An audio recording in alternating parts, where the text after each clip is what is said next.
السلام علیکم ورحمۃ اللہ وبرکاتہ۔ الحمدللہ رب العالمین والصلاة والسلام علی رسول اللہ، اما بعد۔ میں ہوں آصف اقبال، سول انجینئر۔ آپ اس وقت سن رہے ہیں شم رسالت کی جانب سے مختصر سیرت النبی صلی اللہ علیہ وآلہ وسلم کی ایپیسوڈ نمبر 29، قسط نمبر 29۔ آپ صلی اللہ علیہ وسلم کی شیخ عرب سے گفتگو۔ پھر آپ صلی اللہ علیہ وسلم وہاں سے روانہ ہو کر بدر کے قریب جا کر اترے۔ پھر وہاں سے آپ صلی اللہ علیہ وسلم اور آپ صلی اللہ علیہ وسلم کے ایک صحابی ابن حشام رضی اللہ تعالیٰ عنہ نے کہا، وہ ابوبکر صدیق تھے، سوار ہوئے اور چلتے چلتے عرب کے ایک شیخ کے پاس پہنچے۔ آپ صلی اللہ علیہ وسلم نے اس سے قریش اور محمد صلی اللہ علیہ وسلم اور ان کے اصحاب کے متعلق پوچھا کہ وہ ان کے بارے میں کیا جانتا ہے۔ وہ بولا، آپ صلی اللہ علیہ وسلم کون ہیں؟ آپ صلی اللہ علیہ وسلم نے فرمایا، پہلے ہمارے سوال کا جواب دو، پھر ہم تمہیں بتائیں گے کہ ہم کون ہیں۔ کہنے لگا، یہ بات ہے؟ آپ صلی اللہ علیہ وسلم نے فرمایا، ہاں۔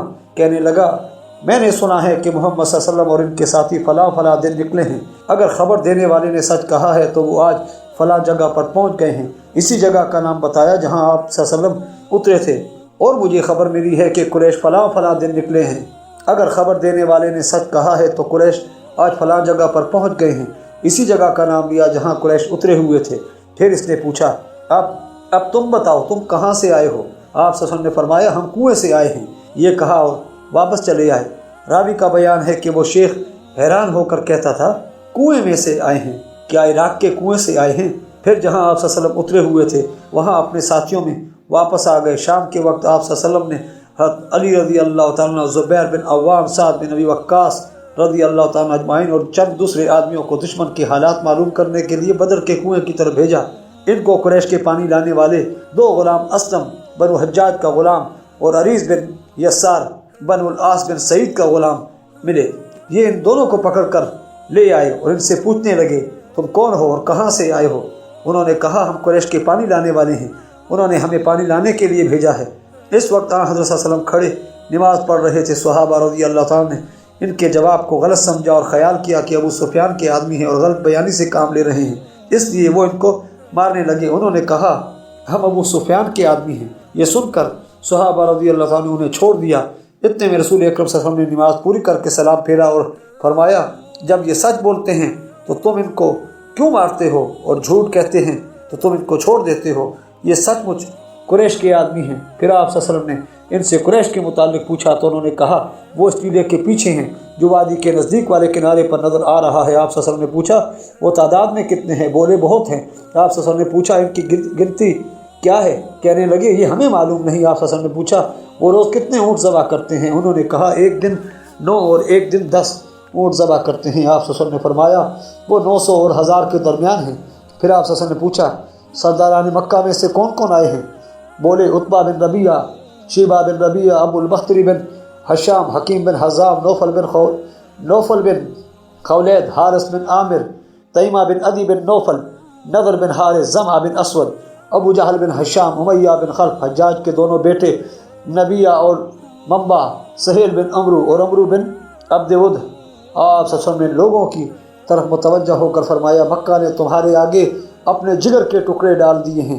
بچ نکلنے کے لیے ابو سفیان کا پیغام۔ ابو سفیان نچلی جانب ساحل سمندر سے ہوتا ہوا مکہ پہنچ گیا۔ جب اس نے دیکھا کہ وہ صحیح سلامت قافلہ لے کر گھر پہنچ گیا ہے تو اس نے قریش کو بذریعہ خط اطلاع دی کہ واپس آ جاؤ، تم قافلہ کو بچانے کے لیے نکلے تھے، وہ بچ کر گھر پہنچ گیا ہے۔ قریش کو یہ پیغام جوفہ مقام میں پہنچا۔ انہوں نے یہ پیغام سن کر واپس آنے کا ارادہ کیا، مگر ابو جہل نے کہا، خدا کی قسم ہم واپس نہیں جائیں گے، ہم بدر میں کئی روز قیام کریں گے، آس پاس کے عربوں کو کھانا کھلائیں گے تاکہ عرب پر ہماری دھاک بیٹھ جائے اور وہ آئندہ ہم سے ڈرتے رہیں۔ اخنس بن شریک نے ان کو واپسی کا مشورہ دیا، لیکن انہوں نے اس کی بات نہ مانی۔ یہ دیکھ کر وہ بنو زہرہ کو ساتھ لے کر واپس آ گیا، اس لیے بنو زہرہ کا کوئی آدمی جنگ بدر میں شریک نہیں ہوا۔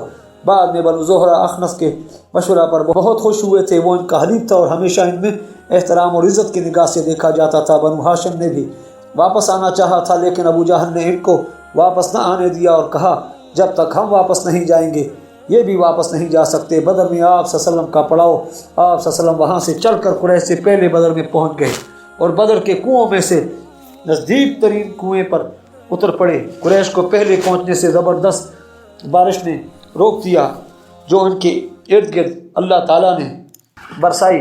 مسلمانوں کو اس بارش سے فائدہ پہنچا کہ اس میدان کی ریت جم گئی اور اس کے لیے اس میں چلنا پھرنا آسان ہو گیا۔ رسول اللہ صلی اللہ علیہ وسلم بدر میں مدینہ کی طرف نزدیک والے کنویں پر اترے۔ آپ صلی اللہ علیہ وسلم کے پاس حباب بن منظر رضی اللہ تعالیٰ بن عمرو بن جموح آ کر کہنے لگے، یا رسول اللہ صلی اللہ علیہ وسلم، کیا اس مقام پر اللہ تعالیٰ کے حکم سے اترے ہیں کہ ہمیں اس سے آگے پیچھے نہیں ہونا چاہیے، یا کسی جنگی تدبیر کے پیش نظر ایسا کیا ہے؟ فرمایا اللہ تعالیٰ کا حکم نہیں، جنگی تدبیر کے لحاظ سے ایسا کیا ہے۔ انہوں نے کہا، یا رسول اللہ صلی اللہ علیہ وسلم، پھر یہ جگہ اترنے کے لیے مناسب نہیں، ہمیں قریش کے نزدیک والے کنویں پر اترنا چاہیے اور اس کے پیچھے جتنے کنویں ہیں سب مٹی سے بھر دینے چاہیے، پھر ہم تالاب کھود کر پانی سے بھر لیں۔ ایسا کرنے سے ہمارے پاس پینے کے لیے وافر پانی ہوگا اور ان کے پاس پینے کے لیے پانی نہیں ہوگا۔ رسول اللہ صلی اللہ علیہ وسلم نے اس رائے کو بہت پسند فرمایا اور اس کے مطابق عمل کیا۔ آپ صلی اللہ علیہ وسلم کے لیے سایہ دار چھپر کی تعمیر۔ سعد بن عبادہ رضی اللہ تعالیٰ نے کہا، یا رسول اللہ صلی اللہ علیہ وسلم، ہماری خواہش ہے کہ ہم آپ صلی اللہ علیہ وسلم کے لیے ایک سایہ دار چھپر کا انتظام کر دیں جہاں آپ صلی اللہ علیہ وسلم آرام کریں اور قریب ہی سواری کے جانور تیار کھڑے ہوں، پھر ہم دشمن سے جنگ کریں۔ اگر اللہ تعالیٰ ہمیں دشمن پر غلبہ عطا فرمائے اور ہم فتح یاب ہوں تو یہی ہمارا مقصد ہے اور یہی ہم چاہتے ہیں، اور اگر خدا نخواستہ دوسری بات ہوئی تو آپ صلی اللہ علیہ وسلم سواری پر بیٹھ کر ہماری قوم میں پہنچ جائیں، ہمارے پیچھے بہت سے لوگ رہ گئے ہیں، ہماری محبت میں آپ صلی اللہ علیہ وسلم کے ساتھ ان سے زیادہ نہیں ہے۔ اے اللہ تعالیٰ کے نبی صلی اللہ علیہ وسلم، اگر انہیں خیال ہوتا کہ دشمن کے ساتھ ہماری لڑائی ہوگی تو وہ کبھی پیچھے نہ رہتے۔ اللہ تعالیٰ ان کے ذریعے آپ صلی اللہ علیہ وسلم کو ہر قسم کی پریشانی سے بچائے گا، وہ آپ صلی اللہ علیہ وسلم کی خیرخواہی کریں گے اور آپ صلی اللہ علیہ وسلم کے ساتھ دوش بدوش دشمنوں سے جہاد کریں گے۔ یہ سن کر آپ صلی اللہ علیہ وسلم نے سعد رضی اللہ تعالیٰ کی تحسین فرمائی اور ان کی حق میں دعائے خیر کی۔ آپ صلی اللہ علیہ وسلم کے لیے ایک سایہ دار چھپر کا انتظام کیا گیا جس میں آپ صلی اللہ علیہ وسلم آرام فرماتے تھے۔ ایک دفعہ آپ صلی اللہ علیہ وسلم وہاں سے نکل کر آئے اور صحابہ اکرام رضی اللہ تعالیٰ کے ساتھ میدان جنگ کا چکر لگایا اور ان کو کفار کے سرداروں کی لاشیں گرنے کی ایک ایک جگہ دکھائی۔ آپ صلی اللہ علیہ وسلم نشاندہی کرتے تھے اور فرماتے تھے، انشاءاللہ یہاں فلاں گرے گا، انشاءاللہ یہاں فلاں گرے گا۔ حضرت عمر رضی اللہ تعالیٰ فرماتے ہیں، اس خدا کی قسم جس نے آپ صلی اللہ علیہ وسلم کو سچا نبی بنا کر بھیجا ہے، آپ صلی اللہ علیہ وسلم نے جس کافر کی کسی جگہ گرنے کی نشاندہی فرمائی تھی وہ اسی جگہ گرا، ایک انچ ادھر ادھر نہیں ہوا۔ اس حدیث کو امام مسلم رحمۃ اللہ نے اپنی صحیح میں لائے ہیں۔ فتح کے لیے آپ صلی اللہ علیہ وسلم کی دعا۔ ابن اسحاق کہتے ہیں، صبح ہوئی تو قریش نے میدان جنگ کی طرف چڑھائی کی۔ جب آپ صلی اللہ علیہ وسلم نے ان کو ٹیلے سے اتر کر میدان جنگ میں آتے ہوئے دیکھا تو فرمایا، الہی، یہ قریش اپنے تکبر اور فخر کا مظاہرہ کرتے ہوئے آ رہے ہیں، تجھ سے جھگڑتے ہیں اور تیرے رسول صلی اللہ علیہ وسلم کی تکذیب کرتے ہیں۔ یا اللہ اپنی مدد بھیج جس کا تو نے مجھ سے وعدہ کیا ہے، اور کل ان میں سے کسی کو زندہ نہ چھوڑیے۔ آپ صلی اللہ علیہ وسلم کے حوض سے قریش کا پانی پینا۔ جب کفار مکہ میدان میں اترے تو ان میں سے چند آدمی پانی پینے کے لیے حضرت صلی اللہ علیہ وسلم کے حوض پر آئے، ان میں حکیم بن حزام بھی تھے۔ صحابہ رضی اللہ تعالیٰ نے روکنے کی کوشش کی تو آپ صلی اللہ علیہ وسلم نے فرمایا، ان کو پانی پینے دو، پانی سے نہ روکو، بسوائے حکیم بن حزام کے۔ جن لوگوں نے پانی پیا تھا وہ سب بدر میں قتل ہوئے، حکیم قتل سے بچ گئے۔ بعد میں وہ اسلام لائے اور اسلام کا حق ادا کر دیا۔ جب انہیں اہم قسم کھانی پڑتی تو کہتے، اس خدا کی قسم جس نے مجھے جنگ بدر میں قتل ہونے سے بچایا۔ کفار کا حضرت صلی اللہ علیہ وسلم کے لشکر کا اندازہ کرنا۔ قریش جب میدان میں اطمینان سے اتر پڑے تو انہوں نے عمیر بن وہب جمحی سے کہا، جاؤ اندازہ کر کے آؤ محمد صلی اللہ علیہ وسلم کے ساتھ کتنے آدمی ہیں۔ اس نے گھوڑے پر سوار ہو کر اسلامی لشکر کے گرد چکر لگایا اور کہا، 300 ہیں، یا کچھ زیادہ یا کچھ کم ہوں گے، لیکن ذرا ٹھہرو، مجھے دیکھ لینے دو، کہیں ان کے آدمی چھپے ہوئے نہ ہوں یا ان کے لیے کوئی امدادی فوج نہ آتی ہو۔ چنانچہ وہ میدان میں دور تک نکل گیا، کچھ نظر نہ آیا تو آ کر کہنے لگا، میں دیکھ آیا ہوں، امدادی فوج یا چھپے ہوئے آدمی نہیں ہیں، مگر اے جماعت قریش، میں نے مصیبتیں دیکھی ہیں جن پر موت سوار ہے، یثرب کے آبپاشی کے اونٹ موت اٹھا کر لائے ہیں۔ ان لوگوں کے پاس اپنی حفاظت کے لیے تلواروں کے بغیر اور کوئی ہتھیار نہیں ہے، لیکن بخدا میرا اندازہ ہے کہ جتنے آدمی ان کے قتل ہوں گے تمہارے بھی اتنے آدمی ضرور قتل ہو جائیں گے۔ جب وہ اپنے جتنے تمہارے آدمی قتل کر گئے تو پھر زندگی میں کیا لطف باقی رہے گا۔ اب آگے تم سوچ سمجھ لو۔ جب حکیم بن حزام نے اس کی یہ باتیں سنی تو انہوں نے لوگوں میں چکر لگایا، پہلے عقبہ بن ربیعہ کے پاس آئے اور اس کو مشورہ دیا کہ واپس چلنا چاہیے، لڑائی نہیں ہونی چاہیے۔ عتبہ نے ان سے اتفاق کیا، لوگوں میں کھڑے ہو کر خطبہ دیا اور ان کو واپس چلنے کے لیے کہا، لیکن ابو جہل نے مخالفت کی اور لوگوں نے بھی اس کی موافقت کی۔ وہ رات حضرت صلی اللہ علیہ وسلم نے ایک درخت کے نیچے گزاری اور وہ 17 رمضان المبارک 2 ہجری کی رات تھی۔ صبح کے وقت قریش اپنی فوجیں میدان میں لے آئے اور دونوں فریق ایک دوسرے کے سامنے صف آرا ہو گئے۔ کفار کے لشکر میں شیطان کی موجودگی۔ ابن اسحاق کہتے ہیں قریش کے کچھ نوجوان جو ابھی اسلام کے بارے میں متذبذب تھے، وہ اسی تذبذب کی وجہ سے اسلام میں داخل نہیں ہوئے تھے، قریش کے ساتھ آئے تھے۔ وہ مسلمانوں کی قلت اور دشمن کی کثرت دیکھ کر کہنے لگے ان کو ان کے دین نے دھوکے میں ڈال دیا ہے۔ ابن اسحاق نے کہا ہے مجھے اطلاع ملی ہے کہ شیطان ان کے ساتھ تھا جو ان سے کسی وقت علیحدہ نہیں ہوتا تھا۔ مجھے پتہ چلا ہے کہ کفار اس کو ہر منزل میں سراقہ بن مالک کی شکل میں دیکھتے تھے اور اس میں انہیں کوئی شک نہیں تھا۔ جب جنگ شروع ہوئی تو اس وقت یہ دشمن خدا کفار کو لڑائی کی بھٹی میں جھونک کر واپس چلا گیا اور اہل اسلام کی مدد کے لیے آنے والے فرشتوں کو دیکھ کر کہنے لگا مجھے وہ چیز نظر آ رہی ہے جو تمہیں نظر نہیں آتی۔ اس کے متعلق حسان رضی اللہ تعالیٰ نے کہا ہے ہم چلے اور وہ بھی مرنے کے لیے بدر میں آئے، اگر انہیں اپنی ہلاکت کا یقین ہوتا تو کبھی نہ آتے۔ اس نے ان کو دھوکے سے موت کے کنویں میں لٹکایا اور ان کی مدد چھوڑ کر خود بھاگ گیا۔ یہ خبیث اپنے دوستوں کو دھوکہ ہی دیتا ہے۔ اس سے کہتا رہا میں تمہارا حامی ہوں اور ان کو ایسے گھاٹ میں دھکیلا جس میں ذلت و شرمندگی ہے۔ جنگ شروع ہونے سے پہلے عتبہ بن ربیعہ، اس کا بھائی شیبہ بن ربیعہ اور اس کا بیٹا ولید سب سے نکل کر میدان میں آئے اور مسلمانوں کو دعوت مبارزت دینے لگے۔ ان کے مقابلہ کے لیے عوف اور معوذ رضی اللہ تعالیٰ عنہ، حارث کے بیٹے، ان کی ماں کا نام افرا ہے، عبداللہ بن رواحہ انصار کے 3 نوجوان نکلے۔ انہوں نے پوچھا تم کون ہو؟ بولے ہم انصار سے تعلق رکھتے ہیں۔ انہوں نے کہا ہمیں تمہاری ضرورت نہیں ہے، اور آواز دی محمد صلی اللہ علیہ وسلم ہمارے مقابلہ میں ہماری برادری سے ہمارے برابر کے شریک بھیجو۔ اس پر آپ صلی اللہ علیہ وسلم نے فرمایا عبیدہ بن حارث اٹھو، اے حمزہ رضی اللہ تعالیٰ اٹھو، اور اے علی رضی اللہ تعالیٰ عنہ تم بھی اٹھو۔ جب یہ میدان میں ان کے قریب پہنچے تو انہوں نے پوچھا تم کون ہو؟ عبیدہ رضی اللہ تعالیٰ نے کہا میں عبیدہ ہوں۔ حمزہ رضی اللہ تعالیٰ نے کہا میں حمزہ ہوں، اور علی رضی اللہ تعالیٰ نے کہا میں علی ہوں۔ تو وہ بولے ہاں تم ہمارے معزز شریک ہو۔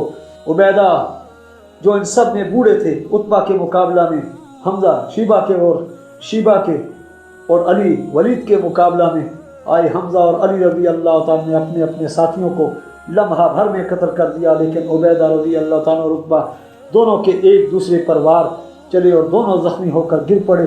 حمزہ رضی اللہ تعالیٰ اور علی رضی اللہ تعالیٰ نے عتبہ کو قتل کر دیا اور عبیدہ کو اٹھا کر اپنے کیمپ میں لے آئے۔